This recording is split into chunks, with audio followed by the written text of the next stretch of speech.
नमस्कार. मी राजेश खिस्ते, साक्षी financial services मध्ये आपलं स्वागत करतो. कोणतंही कर्ज असो, ग्राहकाला झटपट हवं असतं. आपलं कर्ज त्वरित मंजूर व्हावं, आपल्याला लवकरात लवकर पैसे मिळावे, असं प्रत्येकच ग्राहकाला वाटतं. पण काही वेळा ही घाई ग्राहकाला नुकसानीत नेऊन सोडते. साधारण 2 महिन्यापूर्वीची घटना असावी. मला एका ग्राहकाचा कॉल आला. या साहेबांची 4 ते 5 कोटी रुपयांची मालमत्ता आहे. ते एक मोठे व्यापारी आहेत आणि त्यांना 2 आठवड्यात एक नवीन व्यवसाय सुरू करायचा होता. त्यासाठी त्यांना साधारण 2 कोटी रुपयांच्या लोन अगेन्स्ट प्रॉपर्टी म्हणजे मालमत्ता तारण कर्जाची गरज होती. मला त्यांची एकूण व्यावसायिक आणि आर्थिक परिस्थिती माहिती आहे. त्यामुळे मी त्यांना सांगितलं, सर तुमचं लोन अगेन्स्ट प्रॉपर्टी होऊन जाईल, पण मी नेमका 3 ते 4 दिवसांसाठी बाहेरगावी आहे. तर मी आल्यावर आपण ही प्रोसेस सुरू करू आणि साधारण 8 ते 10 दिवसात तुमचं 2 कोटी रुपयांचं लोन सँक्शन आणि डिस्बर्स होऊन जाईल. पण मी बाहेर गावी असताना परत येईपर्यंत मध्यंतरी 3 ते 4 दिवसांच्या त्या कालावधीमध्ये साहेबांना आणखी कोणीतरी भेटलं. त्यांनी सांगितलं, शेठजी हे तारण लोन अगेन्स्ट प्रॉपर्टी काय घेता? मालमत्तेच्या कोणत्याही कागदपत्रांची गरज नाही. तुमचं बिझनेस लोन फक्त 2च दिवसांमध्ये करून देतो. शेठजींना बरं वाटलं. मालमत्तेचे कोणतेच पेपर्स न देता साहेबांनी त्यांचे सगळे financial papers, bank statements, KYC वगैरे वगैरे सगळं समोरच्या व्यक्तीला दिलं.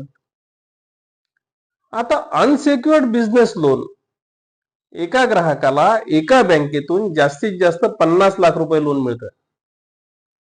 मग समोरच्या व्यक्तीनं काय केलं की शेठजीचं लोन प्रपोजल एकाच वेळेस 4 बँकांमध्ये दाखल केलं. 4ही बँकांमधून 50-50 लाख रुपये असे 2 कोटी रुपये शेठजींना एका दिवसामध्ये मंजूर झाले. आणि ऑनलाईन काही फॉर्मॅलिटीज पूर्ण झाल्यानंतर दुसऱ्या दिवशी त्यांच्या अकाउंटमध्ये 2 कोटी रुपये जमा झाले. शेठजींना खूप बरं वाटलं. मात्र ज्यावेळी कर्जाचे हप्ते सुरू झाले त्यावेळी शेठजी हादरले. कारण 2 कोटी रुपयांच्या बिझनेस लोनला 18.5% व्याजदर लागलेला. त्याची जी मुदत होती ती 5 वर्षांची. त्यामुळं 2 कोटी रुपयाच्या कर्जासाठी हप्ता आला 5,13,000 रुपये. मालमत्ता तारण कर्जाविषयी माझ्याशी जेव्हा त्यांचं बोलणं झालं त्यावेळी मी त्यांना अंदाजे 9 ते 9.5% व्याजदर सांगितलेला आणि 15 वर्षांची परतफेड गृहीत धरून 2 कोटी रुपयांच्या लोनसाठी अंदाजे 2,10,000 रुपये हप्ता येईल असं सांगितलेलं.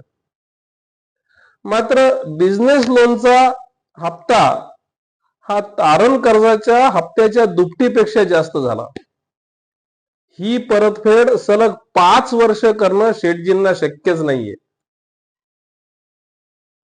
मग शेठजी परत माझ्याकडे आले आणि मग मला म्हणाले, आता तुम्ही मला मालमत्ता तारण कर्ज द्या. मी लगेच हे कर्ज घेतो आणि बिझनेस लोन फेडतो.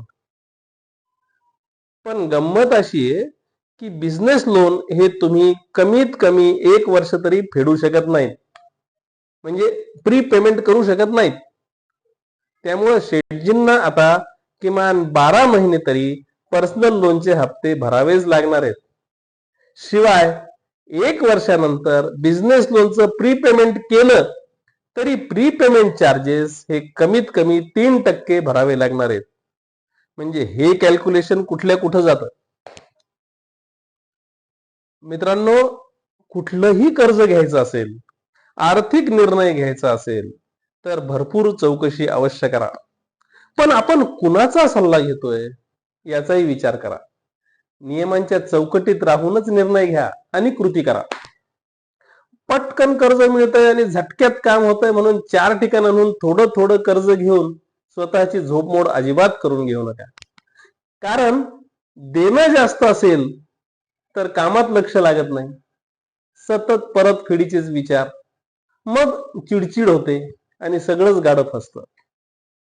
यासाठी कोणीही कितीही कर्ज देत असलं तरी त्याचा व्याजदर काय, परतफेड किती, हप्ता किती राहणार, प्रोसेसिंग फीस किती राहील, प्रीपेमेंट चार्जेस किती राहतील, याची सविस्तर चौकशी करा आणि मगच सावकाश निर्णय घ्या. अशाच महत्वाच्या माहितीसाठी साक्षी फायनान्शियल सर्व्हिसेसच्या ऑफिसला भेट द्या. हा व्हिडिओ आवडला असेल तर अवश्य लाईक करा, भरपूर शेअर करा. या व्हिडिओ बाबतचं तुमचं मत खाली दिलेल्या कॉमेंट बॉक्समध्ये नोंदवा आणि आमचं चॅनल सबस्क्राईब करायला विसरू नका. धन्यवाद.